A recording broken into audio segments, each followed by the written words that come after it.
নমস্কার বন্ধুরা, শিক্ষা টিউব চ্যানেলের পক্ষ থেকে আপনাদের সকলকে স্বাগত জানাই। গত 7/5/2024 তারিখে কলকাতা হাইকোর্টের নির্দেশের পর স্কুলের যে ISMS পোর্টাল সেখানে কিছু ডেটা এন্ট্রি করতে হবে এবং সেই ডেটা এন্ট্রিটা সমস্ত টিচার যে ডকুমেন্টসগুলো প্রথমেই কালেক্ট করতে হচ্ছে সেটি হচ্ছে SSC রিকমেন্ডেশন লেটার। যদি একের বেশি রিকমেন্ডেশন লেটার থাকে তাহলে লেটেস্ট যেটি সেটি, এবং copy of the appointment letter. এই appointment letter West Bengal Board of সেকেন্ডারির দেওয়া যে অ্যাপয়েন্টমেন্ট লেটার সেটি হতে পারে, বা প্রিভিয়াস ম্যানেজিং কমিটির দ্বারা যে অ্যাপয়েন্টমেন্ট লেটার দেওয়া হতো সেগুলিও হতে পারে। কোনো যদি এরম হয়ে থাকে যে কোর্ট অর্ডার দিয়েছে, কোর্টের অর্ডারের রেসপেক্টে তার জয়েনিং হয়েছে, সেরকম যদি হয়ে থাকে সেরকম অ্যাপ্রুভাল সেগুলি দিতে পারেন। তো এই ডকুমেন্টসগুলো কিন্তু জোগাড় করে নিতে হবে। এবং কিভাবে কাজটা করতে হবে, লাস্ট এন্ডিং ডেট দেওয়া হয়েছে 7/6/2024। এই 7/6/2024 তারিখের মধ্যে এই কাজটি কমপ্লিট করতে হবে। এবং কিভাবে সেই কাজটি করতে হবে তার ডেটা এখানে দেওয়া হয়েছে, স্টেপ বাই স্টেপ দেখানো হয়েছে। দেখুন, প্রথমে আপনার স্কুল থেকে যে OSMS পোর্টালটি আছে সেটি লগ ইন করে নেবেন। লগ ইন করে নেবার পর আপনারা মাস্টার ডাইরেক্টরি ম্যানেজমেন্ট এই জায়গায় যাবেন এবং এইখানে একটি মেনু অ্যাড হয়েছে একদম নিচের দিকে, SSC/WBBSE ডেটা সাবমিশন। তো এই জায়গায় ক্লিক করবেন। এই জায়গায় ক্লিক করার পর সমস্ত আপনার যে এমপ্লয়ি আছে, টিচার, তাদের ডিটেলসটি এইখানে দেখাবে। এবং এইখানে দেখুন সেভ বলে বাটন আছে, এই সেভ বলে বাটনটিতে আমরা ক্লিক করব। করার পর আপনাদের এই রকম একটি ইন্টারফেস দেখাচ্ছে যেখানে লেখা আছে whether recommended by SSC in 1999 or thereafter। 1999 বা তারপরে যদি আপনার SSC দ্বারা নিযুক্ত হয়ে থাকে সেটাকে আপনাকে প্রথমেই বলতে হবে।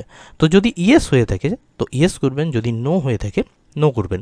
তো ইয়েস হয়ে গেলে তার ডিটেলস আপনারা ফিল করবেন, সেটি আমি নিচে দেখাচ্ছি। এবং নো হয়ে গেলেও কিন্তু তার ডিটেলস ফিল করতে হবে। তো ইয়েস হয়ে গেলে কি করতে হবে সেটি দেখি।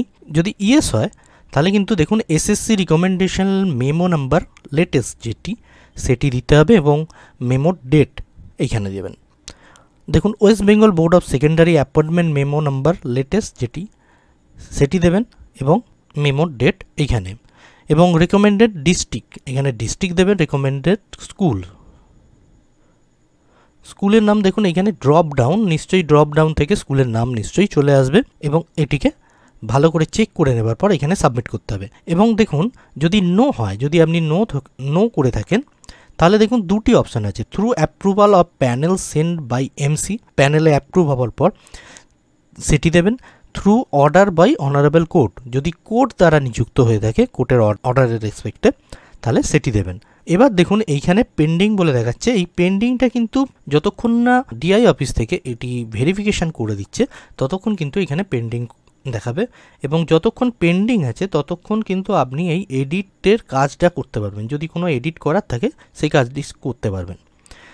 এবং তারপরে যদি ভেরিফাই হয়ে গিয়ে থাকে, দেখুন এখানে ভেরিফাইড বলে দেখাচ্ছে, এটি কিন্তু ডিস্ট্রিক্ট অফিস থেকে ভেরিফাই করে দেওয়ার পরেই তখন এটি আসবে এবং তখন কিন্তু আর কোনো এডিট করতে পারবেন না, শুধুমাত্র এটিকে ভিউ করতে পারবেন। এই হলো কাজ।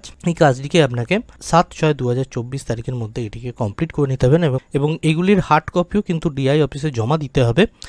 তার জন্য অবশ্যই DI অফিস থেকে মেল আপনাদের স্কুলে যাচ্ছে এবং তাতে ক্লিয়ারলি সেগুলি মেনশন করা থাকবে।